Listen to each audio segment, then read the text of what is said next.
ध्रुव भगवान विष्णु के महान भक्त थे। इनके पिता का नाम उत्तानपाद था। राजा उत्तानपाद जो स्वयंभू मनु के पुत्र थे। राजा उत्तानपाद की दो रानियां थीं। बड़ी रानी का नाम सुनीति और छोटी रानी का नाम सुरुचि था। सुनीति के पुत्र का नाम ध्रुव था और सुरुचि के पुत्र का नाम उत्तम था।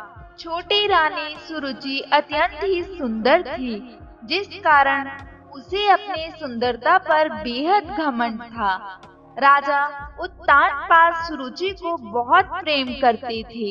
इसके विपरीत बड़ी रानी सुनीति बेहद सरल, दयालु, शांत और समझदार स्वभाव की थी। उनका मन ज्यादातर पूजा अर्चना में ही व्यतीत होता था। एक बार की बात है, राजा राज्यसभा में बैठे हुए थे। तभी उनके दोनों पुत्र खेलते हुए वहां पर आए और ध्रुव जाकर राजा की गोद में बैठ गए और राजा ध्रुव के पैरों पर लगी मिट्टी को अपने कपड़ों से साफ करने लगे। राजा को ऐसा करते हुए देख रानी सुरुचि क्रोधित हो गई और ध्रुव को राजा की गोद से नीचे उतारते हुए बोली, यह गोद और राज सिंहासन तुम्हारा नहीं है, इस पर मेरे पुत्र उत्तम का अधिकार है। अगर तुम्हें यह चाहिए तो तुम्हें मेरी कोख से जन्म लेना होगा। इसके लिए जाओ, तुम श्री हरि के चरणों में अपना मन लगाओ। अपनी छोटी माँ की ऐसी बात सुनकर ध्रुव को बहुत अजीब लगा और वे रोता हुआ अपनी माँ के पास गया। पुत्र को इस तरीके से रोता हुआ देखकर रानी सुनीति चिंतित हो गई और उन्होंने ध्रुव से पूछा कि वह क्यों रो रहा है।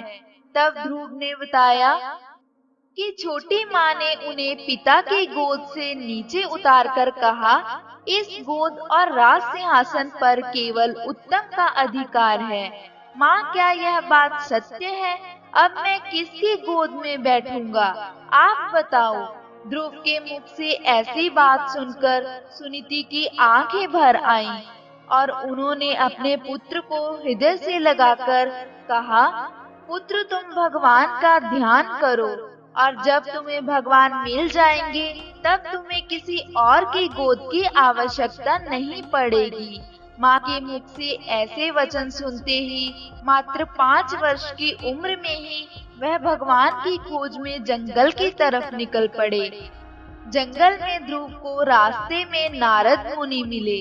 नारद मुनि ने इस नन्हे बालक को घने जंगल में जाता हुआ देखा।